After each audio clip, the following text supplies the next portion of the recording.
everyone, and welcome back to the Knit Front and Back podcast, episode 2. My name is George, I live in Berlin in Germany, and this is a podcast all about the things I've been knitting recently. So I hope you're doing well wherever you are. I hope you have a cup of something nice and warm, and maybe some knitting, and come and join me as we talk about what I've been up to recently.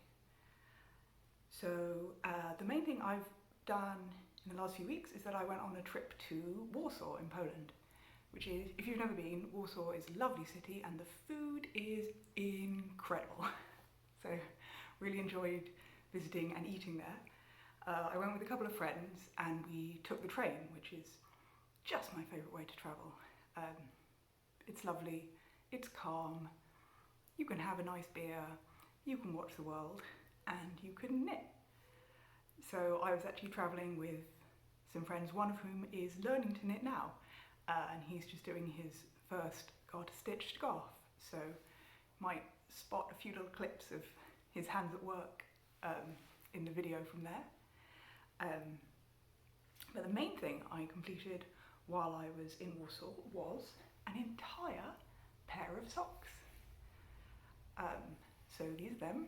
These are just vanilla socks done cuff down for once. I normally do toe up, but I did these guys cuff down with an afterthought heel and a standard wedge toe. The interesting thing about these for me was that I normally do magic loop. I like doing 2 at a time, and so I find magic loop very comfortable. But because I was away and I wanted something that I could carry around everywhere with me and be really portable, I did these on a 9-inch circular. So I think this might be the ultimate travel knitting project, because I don't know about you, but I always, every time I'm going anywhere, I bring sweaters and complicated projects, and that can be fun too if you have some time in the evening at your hotel or wherever you're staying to sit around a bit and knit. That can be really fun. But these, I just took these everywhere with me. Walking around the city, knitting on my sock. Sat at a restaurant, knitting on the sock. Sat in a tram, knitting on the sock. Meeting friends, just wherever I went, I had these with me. You do, if you do this, get a reputation as that knitting lady. But that's okay. Like, to my surprise, actually, most people seemed to think it was quite cool. Like, I met a bunch of new people who seemed to be quite impressed that I was knitting socks. I think because, while knitting used to be considered a bit old-fashioned, these days, given a lot of people who are interested in, sustainability and buying less, I think making your own clothes and accessories is actually quite cool. So that was really fun. I also have, another version I'm working on, but all you need to carry with you is a tiny little 9-inch circular and a little ball of yarn. So this was great when I was out and about and didn't want to heave around a whole big bag of knitting. Shove a ball of yarn in your pocket and off you go working on your sock.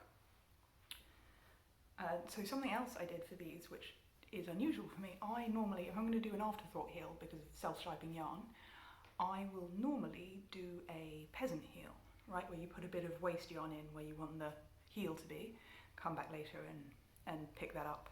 But these I actually did as true afterthought heels, as in you just knit a tube, don't think about the heel at all, and then come back later and pick up stitches above and below where you want the heel to be, and then cut one leg of one stitch right in the middle and unravel, and sew the heel, add in the heel that way.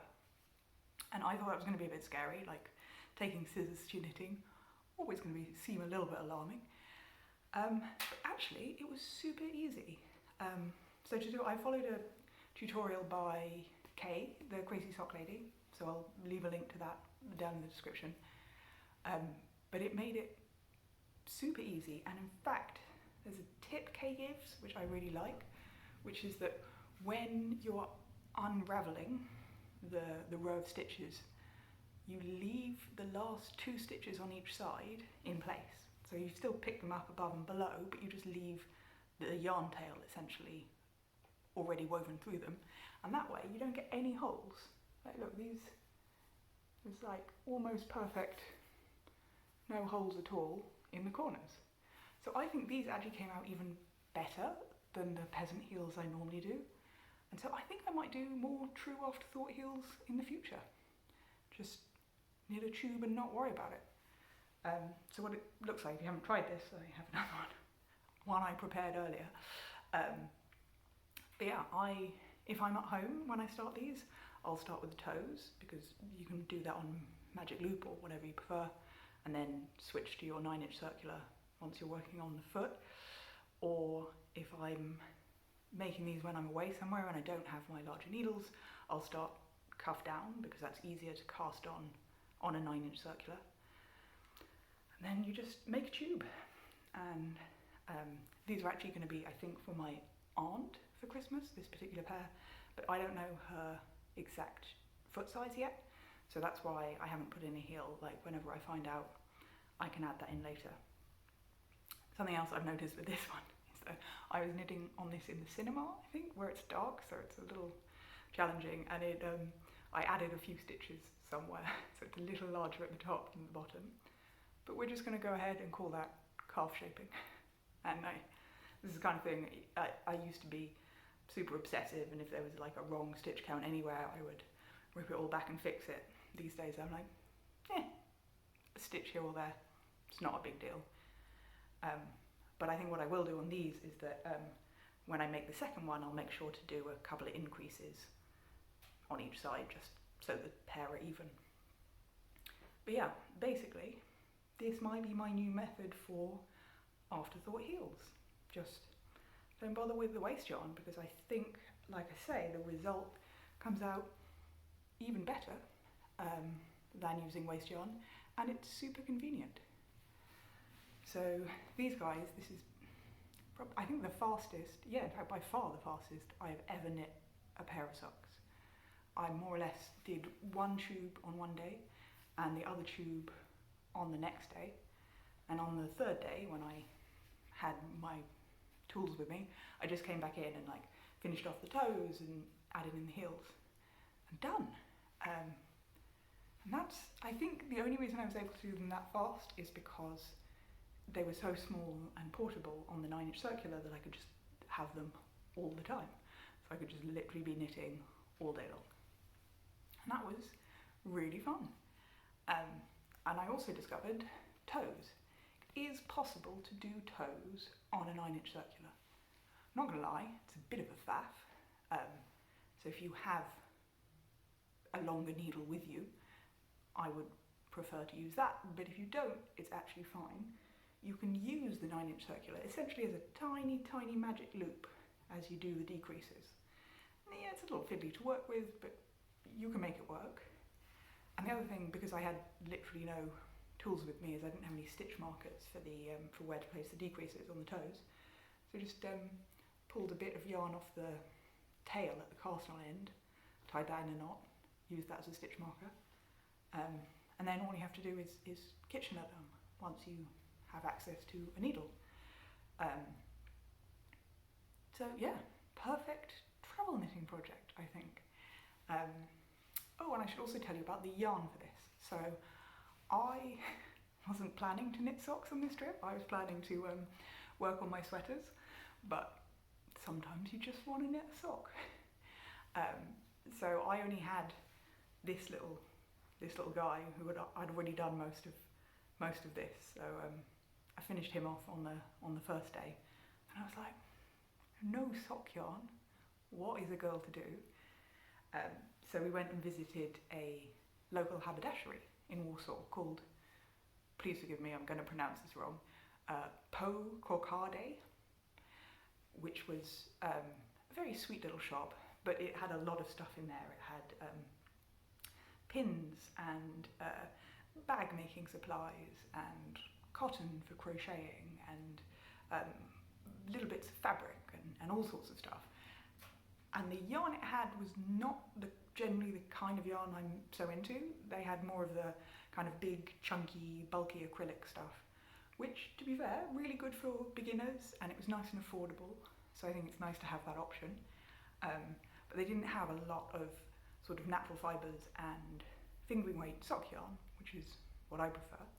But buried in a little cubby, tucked away, I found a couple of skeins of sock yarn, including this stuff, which when it's in the skein, I didn't really like the look of the colours all that much. I thought they seem a little muddy in the skein, but once they're knitted up, I think these stripes are actually really jolly, and I really like the colours, especially for sort of autumn vibes. And so this is a brand I had never actually heard of before, called Himalaya Sock. I looked them up and they are a Turkish brand, and this is just standard 75% superwash wool, 25% nylon blend, but it was super cheap. It was 21 zloty, what's that, like €4? So, and to be honest, it's not like the most luxurious yarn in the world. It's not super soft and lovely, but it's perfectly fine for socks. And I really had a good time with these, and now whenever I look at them, I'm gonna remember this lovely trip I went on. So these are my Warsaw socks. Very happy about them. And this is going to be, I think, my new travel knitting project. So that's the first thing I had to show you. Before we go on to the other finished objects, I should tell you what I'm wearing, because I believe that's a thing. So this camisole is something I knit over the summer. Well, I say summer. It was like late August or September by the time I got it done, hence why I'm still wearing it, because I'm determined to get the most out of it. But I really like this pattern, and I really like this item. It is called the Camisole number 4 by My Favourite Things, and it's just a sort of strappy camisole. It's, you can see it's cropped quite short, which I wasn't sure about, but I actually love. It's perfect for wearing with like slightly high-waisted trousers. And it's this cool kind of broken rib pattern. I'd never knit a camisole before, so it's quite interesting. You start with the triangles at the front, and then you do the triangles at the back. Those sort of knit flat, and then you join it into the round and just knit it all as one.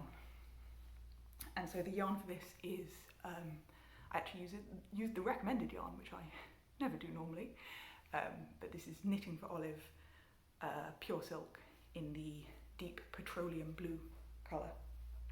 And like I said, I'm really happy with this top. It's very nice to wear. I'd never used pure silk before, but it was lovely. I think it's nice. It only took 2 skeins as well, so it was like really affordable for how kind of luxurious the yarn is. And I decided to make this because I had seen this pattern a few times and thought, it's kind of nice. And then I visited a yarn store called Beautiful Knitters in Pimlico in London, which is a super cute store. And in there, hanging in the window, they had a knit up model of this top in this colour. I was like, okay, it was meant to be. Now I just have to make it. So yeah, really, I mean, it is, at least in the Northern Hemisphere, not really the weather for a lightweight silk camisole. But if you live in the Southern Hemisphere, or if you just fancy it, I really do recommend both this pattern and this yarn. Really enjoyed it. Love the fit, love the sort of shaping of it. Enjoyed that a lot. So with that, let's move on to the second finished object I have for you today, which is more socks. So these, aren't they jolly? This is just another pair of vanilla socks using some nice indie dyed yarn. Let me try and show you the yarn a bit better. There we go. So it's a sort of very pale pink and a kind of light mint green colour with all these pops of pink and green and yellows. And it's also, it doesn't really show up on camera, but it's a little bit sparkly. So this yarn is a ton of fun.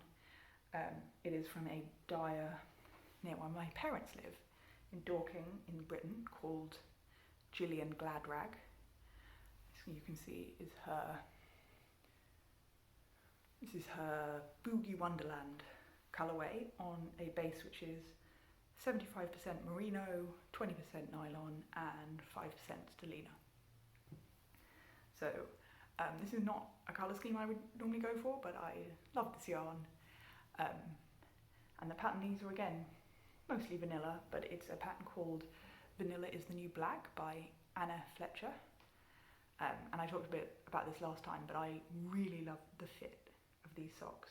It's an unusual heel construction, which is a variation on the strong heel, and it has this cool ribbing at the back on the ankle, and it's shaped in a way that there's just a little bit more room just above the ankle, so these fit super comfortably. And these were done in my standard way, toe up on magic loop, mostly 2 at a time on 2mm or size US 0 needles. But yeah, I think these are going to be really comfortable, so I'm looking forward to wearing those. And finally, I have one more finished object for you, which is a hat. So this is the friend who I was saying I went to Warsaw with and is learning to knit. It is his birthday at the end of the month. So we talked about it, and I decided I would make him a simple hat, and then I would teach him how to make it also, so he can make his own. So I thought this would be a good second project, because like there's a bit of ribbing, I can teach him to do pearl stitches and ribbing and knitting in the round, and then there's some stockinette and then just some simple decreases. So this hat, now I haven't blocked it yet, so it looks a bit strangely shaped when it's off, but when you wear it, I think it's cute, right? Just a nice simple little beanie. This is made using worsted weight yarn, so it's quite thick, and it's 100% wool, so it should be nice and warm, and it is the Cascade 220 in the colourway Jet, which I have used this yarn before for hats and sweaters and like it a lot. Seems a good sort of all-purpose worsted. One thing I did notice when making this is I took the stitch counts from a pattern I've made before using the same yarn called Jason's Cashmere Hat by, let me look up, I did write this down, by Melinda Thompson, which is a free pattern, and it's very nice, and it's just like simple ribbing and then some simple cables, just some 2x2 cables and then decreases. And I made one of those for my brother earlier in the year, and that turned out nicely, so I thought, okay, I'll just use the same stitch count but not do the cables. But this ended up coming out a bit looser. I mean, it still fits, so it's fine, but it didn't occur to me that cables actually act almost like ribbing, right? They pull things in a bit, they make it a bit smaller. So this came out, just doing stockinette with the same stitch count, came out a little larger.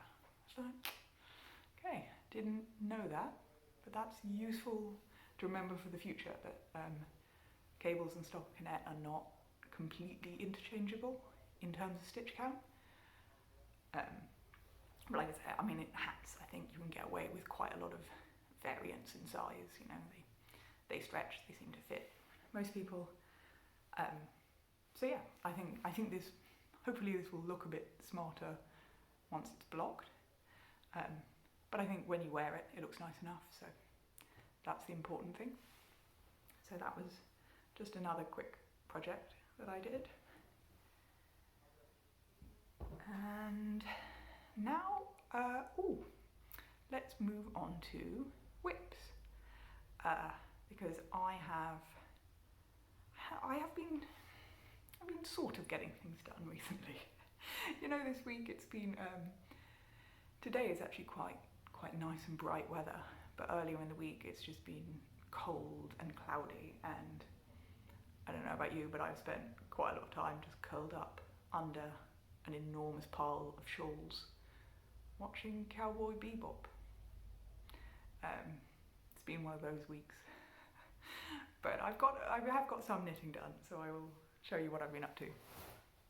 So the first thing, in this super cute bag, which I also got from Beautiful Knitters, which is perfect size, and little obligatory summer sock camp pin. So this is another pair of socks. These are a birthday present for a different friend. So, let me put this down. These are going to be a just pair of vanilla socks, but these are the first pair of socks I'm actually making for someone else. I am generally a selfish knitter, at least when it comes to socks. I'm very used to being able to try on socks as I knit them, and I know my own sizing very well. But I think it'd be a good challenge to learn to make socks for someone else as well. And I have a very dear friend. He is very knit worthy. I made him a little pair of mitts last winter and he wears them all the time, which I find very sweet. And he also loves nice socks. You know, like he's a sock person. Okay.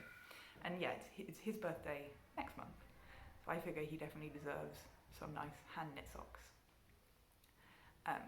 So the yarn I'm using for these is Coop Knits Sock Yeah, which I believe I have the label for. I do. And I've used this before, this yarn, and I really like it. It's really soft, it feels very nice. I think it's going to make a very kind of cozy, comfy pair of socks, and it is 75% superwash merino, 25% nylon, so pretty standard. Oh, and this colour here, the sort of teal, is topaz. And then I'm going to do contrasting heels, toes and cuffs in this grey, the same yarn but a different colourway. I think this one is called Danburite. But yeah, these are 68 stitches for my friend's feet. He has slightly larger feet than I do. I normally do 56 or 60 stitches myself, but I got him to come around and measured his feet. I think 68 is going to be a good stitch count. So I think these are going to be quite nice. The only thing I'm a little bit concerned about is that I only have 50 grams of the topaz colour, which I know when I'm making socks myself is fine. If I'm doing contrast heels, toes and cuffs, then 50 grams is enough for me. But because my friend's feet are a little larger than mine, I don't know, I might have to do some colour blocking around the ankle or something, but that's fine. I've got plenty more yarn I can use for that if need be. And one more thing I wanted to try with these is my friend has said he has had problems when buying and wearing fancy merino socks in the past, that he has worn holes in them really quickly, that he tends to wear holes in the heels of his socks. You know, some people it's just the shape of your feet or the way you walk or whatever. It can be quite tough on your socks. So I have some reinforcement thread, which I thought I would try. So I haven't tried this before, but this is just basically nylon thread, and it matches pretty close with the colour for the heel. So this nylon thread didn't actually come with this yarn. This came with a different yarn. It's called Yawol by Lang Yarns. You get a little skein of sock yarn and squeezed into the middle you get this reinforcement thread. That yarn I bought for a shawl, so it doesn't need reinforced, but it means I have this thread, and basically it's supposed to just make your socks a little more hard wearing. And so I thought I would try putting that in the heel of these socks and see if it helps make them a little more robust. So hopefully they last a bit longer for my friend. So that is going to be these guys. As you can see, my standard toe up, 2 at a time, vanilla sock. It's going to be a wedge toe with either a fish lips kiss heel or a shadow wrap heel, depending on what mood I'm in, and then probably a 1x1 twisted rib for the cuff. That's my sort of standard sock affair. Oh, and these were again on 2mm needles, because I knit really loosely, so I like these teeny tiny needles. And this is my very cute Team Toe Up Progress Keeper, also from Crazy Sock Lady. So this is whip number 1, and I also have 2 sweaters which I'm working on at the moment.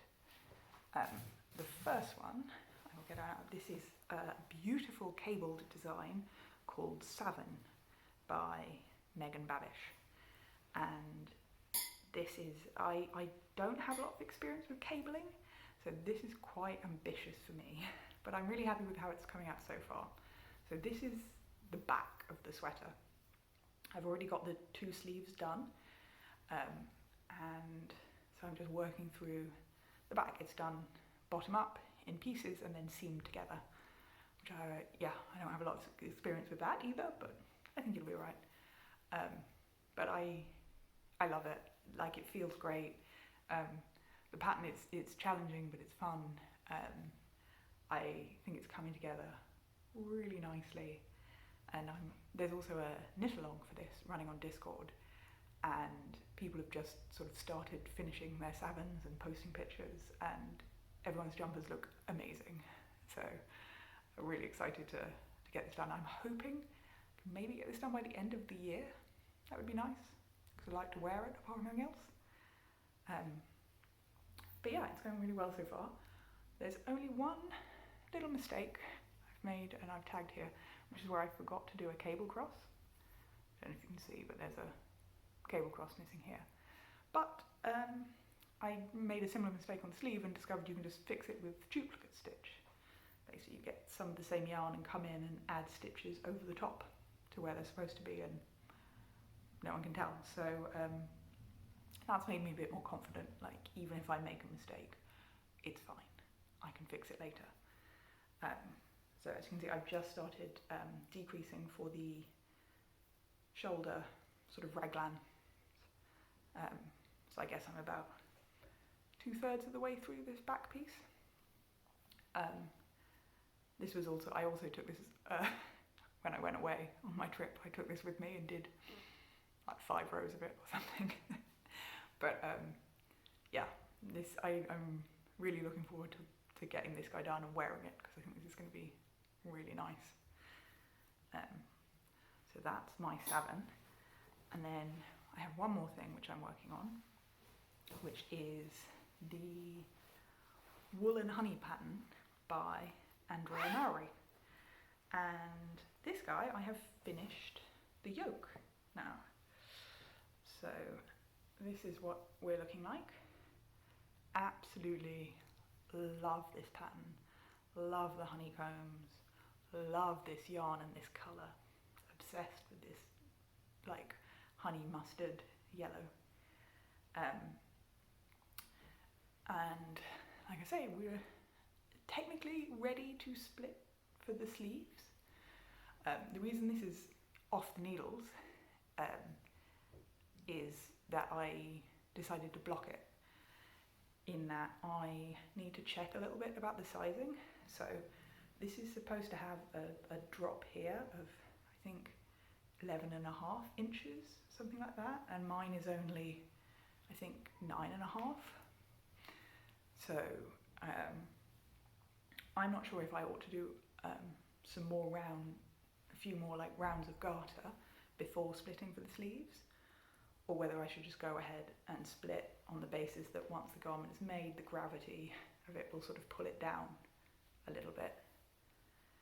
And the other thing I'm trying to decide about is how many stitches to section off for the sleeves, because the pattern, this is a size small I'm making, which is, I'm normally more of like a size medium, maybe even a large in some patterns, but I decided to go for the small because this comes out to I think a 43-inch chest, which is already like quite a few inches of positive ease on me, and I didn't want tons of positive ease, you know, something that's like really boxy just doesn't particularly suit me. So I think 43-inch chest will be a good size. The only problem is that the arms for this size are really small. They're like, I think, less than 12 inches around. And I have reasonably large arms. I mean, not at the moment. I do powerlifting, so sometimes if I've been benching a lot, my arms get really big. I've not been benching a lot recently. I've not been doing anything a lot recently. It's been like I say, curling up on the sofa sort of time recently. But I know in future if I bench a lot, my arms will get even chunkier. And I think like 12 inches is I mean, I could wear it, I could get it on, but I don't know if it'll be very comfortable. So I was wondering if I should redistribute some stitches from the chest to the arms, so keep the same overall size but have less fabric around the centre and more fabric around the arms, or if I should just do some increases somewhere, or if I should just knit it to pattern and try and worry about fit and stuff later. I haven't decided. So while I was making all these decisions, I decided that I would take it off the needles and block it, because this is superwash yarn and the original pattern is for non-superwash. I knew this was going to grow quite a bit when I blocked it, and so I wanted to sort of see and feel that before I decided exactly what I was going to do sizing wise. So I still haven't quite made up my mind. I'm going to contemplate this a little bit longer.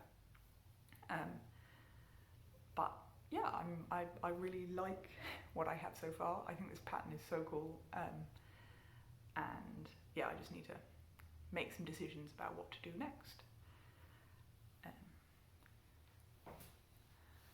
So those are all of my whips for the moment, and just before we finish up, I guess, I will show you a little bit of yarn that I've picked up recently. Nothing terribly fancy, but it's holiday knitting season, right? And I have agreed to make quite a lot of socks for my family. Don't have a lot of time to do that in, so going to be frantically knitting through December, but that's okay. But I got some yarn for my family socks. First off, for my brother, who requested a pair of bright, plain coloured hiking socks. I picked up this Cascade Yarns Heritage. It's actually, on screen it looks a little cherry red, but in person it's more of a slightly burgundy colour. But it feels real nice as well. It's 75% superwash merino, 25% nylon. I use Cascade 220 for a jumper for my brother that he likes a lot, so I thought stick with that for his socks. I'm not quite sure what I'm going to do for hiking socks. I don't really go hiking, I'm not really a outdoorsy sort of person, but I guess maybe something with ribbing would be good, maybe ribbing all the way up so it conforms to his foot, because I'm not going to see him before Christmas, so I can't measure his feet, so I'm going to have to take some guesses, and I figure if it's ribbed there'll be a bit of stretch, and then also maybe it'll provide a little bit of cushioning while you hike. Don't know, I guess I'm going to have to look up something about walking socks, but that's going to be a pair for my brother.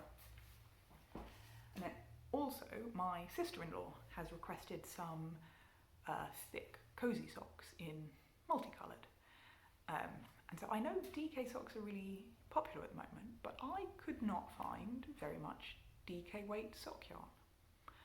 Don't know, maybe I'm looking in the wrong place, but I didn't find a tremendous amount of it. But there is, as always, trusty old Regia. So this is Regia's 6-ply, i.e. DK weight in the colour, I think it's called Morning Breeze. It's okay, I'm not in love with this colourway. If I find a sort of DK weight sock colourway that I prefer, I might swap that in and keep this for something else. But yeah, this is, what is it, 75%, 25? Yeah, 75% wool, 25% nylon. And yeah, like I say, if I don't find anything that I like more, this will be a pair of just like plain vanilla cozy socks for my sister-in-law. And then finally, I have something for my mum. For her, got this pink stripy West Yorkshire Spinners signature 4-ply, because I have used this yarn before. In fact, last time I was visiting my parents in the UK, I was working on a pair of socks for me in this same yarn, but in a colourway called Sea Breeze, Seascape, and that was these guys. So I really liked working with this yarn. It was very nice. I liked the colours and everything. And while I was working it, my mum kept coming over and being like, "That looks nice. They look nice. You know what would be nice is socks just like that in pink stripes. Pink stripes." I'm like, subtle hints there, mum. But like, yes, I can do use some pink stripy socks. These guys, unusually for me, they have a heel, flap and gusset. I don't normally bother with that, I find it a bit of a faff, but I like the fact that the pattern on this comes all the way down the heel flap. I thought that was cool, so that's why I did these. And this is, you can see this like zigzag stitches on the bias, which is cool. And this pattern, by the way, is called Warsaw Rufus, and it is by Temple Trueblood. I believe it's also a free pattern. So yeah, I really enjoyed making these, and I could just do the same pattern but in pink for my mum. I measured my mum's feet last time she came to visit, so I have her measurements. So I could just do exactly the same thing but in pink, but maybe if I fancy doing something a little bit different, I was thinking I might do the heel-toed do-si-do pattern by Crazy Sock Lady, because it's kind of similar in that it's like zigzag stitches on the bias, but it's just slightly different, just so I'm not like making the same pattern twice. So yeah, those are my future plans as well. And I think that is everything I had to share with you today. So I will throw up a few more little clips of my adventures in Warsaw. If you ever are in Eastern Europe, do recommend that you visit Warsaw. It's a really lovely city with really incredibly good food. So I spent a lot of time eating borscht and pierogi, and I can't remember what the name of it is. They do this pickle soup, so it's like dill pickles, pickled cucumbers in soup with like chunks of potato, and it's delicious. With the discussion of pierogi, very important, I will leave it there today. Thank you for spending a little time with me today. I hope you enjoyed it. Also, thank you to the people who left kind comments on my very first episode. That was really sweet. I was a little bit nervous about that. But yeah, this has been good fun. So I will wish you all a very good week, and I will see you next time. Bye.